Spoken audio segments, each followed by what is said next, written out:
Hi and hello there, Aquarius. Welcome new subscribers, returning Eastern buyers. Thank you sa inyong walang sawang love at support for me. At kung di pala mayroon pa tayo other channel, link is down below sa ating description box. So if interesado, click lamang yung link na yan para kayo mapunta there. At araw-araw ay nag-upload na collective readings for all signs doon. At yun yung wala tayong gender dito. So babae, lalaki, LGBT lahat welcome. Pwede rin pong i-switch ang mga roles.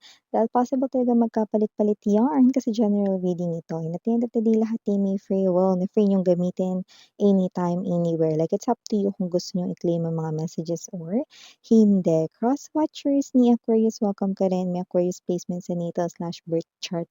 Welcome din kayo. So, let's begin.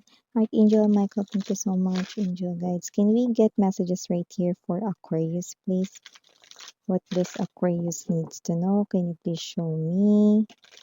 By the way, cross-watchers ni Aquarius, welcome ka rin, okay? Messages for Aquarius.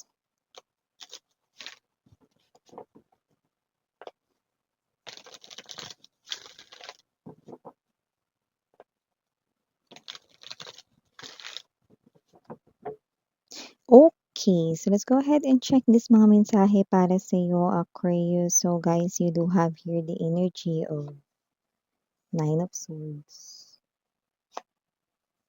Five of Swords, Knight of Swords,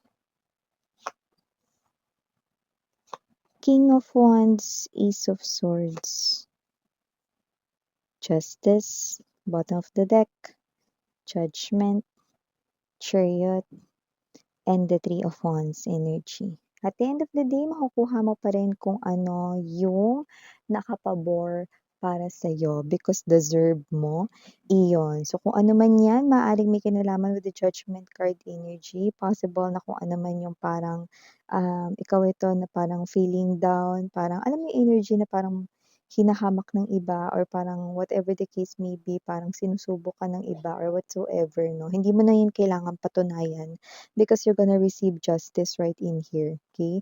So kung ano man yan na personal na dinidil mo sa life, no, na saan posibleng kine-question ka ng iba, hindi mo na yun kailangan patunayan sa kanila dahil ang favor ay nasa iyong side, okay? Makikita nila yan, no, dumadagundong yang success na yan sa inyo at matatanaw yan especially ng mga bashers mo. Ang taray! Lahat ng mga nambubuli at nambabash sa'yo, mga babes, no? Okay, nakikita ko dito na makikita nila yan, no? They're gonna see it before their eyes, no? At hindi mo yan kailangan ipagsigawan dahil sila mismo, makikita nila yan, no? See, marami dito mapapahiya sa kanila. So, maliban diyan, Aquarius, nakuha rin tayo ng energy dito. Mukhang meron dito, no, na posibleng namomroblema or maaaring mangyayari pa lang ito. Mamomroblema kayo sa ikikilos rito ng isang person na posibleng close mo, no? Pag sinabi natin close mo, pwedeng yan ay family member, pwede rin naman yan ay special person mo, asawa mo, boyfriend, girlfriend, pwedeng kapatid, pwedeng kamag-anak, or baka naman isa sa mga closest friends, no? At kung sino man itong energy na 'to, siyempre concerned ka sa kanya dahil hindi siya iba sa'yo, close mo itong tao na 'to, na parang may gagawin siya rito hindi siya nag-iisip, pabigla-bigla na parang, "Ay naku, sinasabi ko na nga ba, eh, baka mamaya ganito ganyan lang yung kalabasan niyan, eh." 'Yan 'no, it could be anything 'no, specifically, but I do pick up with the Knight of Swords energy, Chariot 'no, parang pabigla-bigla siya rito sa desisyong gagawin niya 'no, or pabigla-bigla siya dito siya kanya ritong ginawa. Yung iba puwedeng, ganito, okey, may nakuha ko ritong, possible na scenario 'no, ng iba. Posibleng bumili siya rito ng medyo mahalin na bagay 'no, at possible rito na posibleng binili niya yun out of excitement 'no, at posibleng yun ay defective or possible na yun pala ay fake 'no. So, may gano'ng klase ng energy, okey?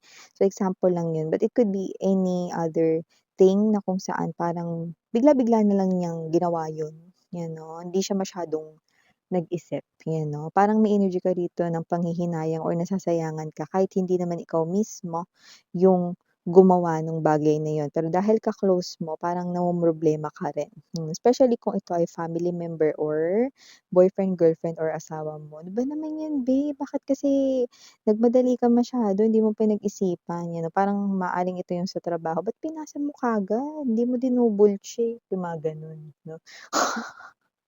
So, maliban diyan meron din tayong energy rito na posibleng meron naman dito 'no, namomroblema naman 'no, sa'yo. Yun naman ang nakikita natin dito. Ang problema niya rito, okey, dalawa nakuha ko dito. One, puwedeng ito ay may gusto sa'yo, okey, lalo na kung single ka. Namomroblema siya rito kasi hindi niya alam, like wala talaga siya ritong kakulu-kuluan na yung gusto mo. So, puwedeng new kakilala lang ito kasi wala siyang masyadong alam about you. Pero gusto ka niya ritong mag-get to know each other 'no, kayong dalawa. Pero kung sino man siya, possible na kinakabahan siya and at the same time, gusto niya ritong malaman yung mga tungkol sa'yo. Pero maaaring ikaw kasi 'to na hindi ka pala kuwento about your private life or maybe this is you na, um, wala siyang, parang ano 'to, wala siyang direktang kakilala na puwedeng kumonekta sa'yo, puwedeng may gano'n din dito 'no. So, parang sariling sikap ito kung gusto niya talaga na makilala ka rito 'no. So, 'yun ang problema niya, paano ka niya rito parang malalapitan or whatsoever 'no. Pero parang alam mo kasi energy niya, parang gusto niya rito bago siya lumapit parang kunwari bibilhan ka muna niya ng favorite mong ganito, eh, kaso hindi niya nga alam 'no. Favorite food mo, favorite mo rito 'no, na drinks, mga gano'n, okey. Others, this could be your workmate right in here, pero yung iba nakita ko rito 'no, bago lang 'no, bagong salta lang sa life mo, okey. Like hindi mo pa 'yan, as in talaga matagal na kilala 'no, bago lang, 'yan.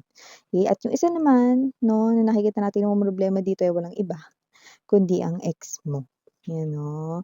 Possible na yung iba sa inyo may specific situation, maaaring sinisingil mo na siya ng utang ritong pera pero wala siyang pambayad. Yun ang problema niya with the Five of Swords energy. Pero yung iba 'no, ang problema niya naman dito 'no, is parang eto, okey, Ace of Swords energy, hindi niya magawang malimutan ka, 'yan 'no. Gusto niya ritong mag-focus sa ibang bagay or gusto niya rito na parang, tumawid na sana sa panibagong love story pero hindi niya magawang kalimutan ka. So, parang tina-try niya ritong kalimutan ka pero parang ang hirap pala. Okay, so maliban diyan 'no, Aquarius, nakuha rin tayo rito ng energy na possible rito na meron kang masosoplak na ex. Ex pa rin miss 'yan, yes, may masosoplak ka dito with the Justice card energy. Possible na makita mo siya kung saan marami ring tao. Yung mga tao na yun ay posible na parehas niyong kakilala. So, hindi ko alam kung ano 'yan, puwedeng birthday party, inuman, 'Parang may gano'n. Yung friends niya konektado pa rin sa'yo or baka naman may common friend kayo na parehas niyong friend, 'yan. So, may gano'ng klase ng energy 'no. Kung sino man 'to na third party kung sino man ito na person mo na ex mo 'no, in-involve ko niyan sa third party situation 'no, like tatlo kayo 'no, sa eksena ng love story, kaya masosoplak mo siya rito 'no, kasi posibleng ikaw ito mga bibs 'no, na may marinig ka na posibleng magpantig 'no or magpantig ang tenga mo rito at hindi mo mapipigilang hindi magsalita. Gayunpaman wala naman akong nakikitang gulo rito 'no, pero yun nga kung ano yung sasabihin mo parang slash 'no, parang alam mo yun 'no, parang, kumbaga sa Mobile Legend 'no, "You've killed the enemy." So, nakita natin dito parang kung ano yung sasabihin mo 'no, tatamaan siya ng bongga, ano. Pero wala tayong nakikitang away dun, wala tayong nakikitang bugbugan dito, walang gano'n. Walang tulakan, wala rin, okey. So, maliban diyan, Aquarius, nakuha rin tayo ng energy rito 'no, na mukhang meron ka rito na pag-travel or pagbiyahe, maaaring biglaan ito, pero huwag mag-alala, hindi 'to emergency. Wala naman ditong kailangang ipag-alala 'no, pero ito yung klase ng energy na parang "Tara sama ka naman sa'min," yung parang gano'n. Kunwari yung mga friends mo, bigla ka na lang ditong sinugod bahay gang 'no, tapos, "Tara sama ka sa'min," ganito, ganyan. So, nakikita kita rito 'no, na wala kang choice kundi sumama sa kanila.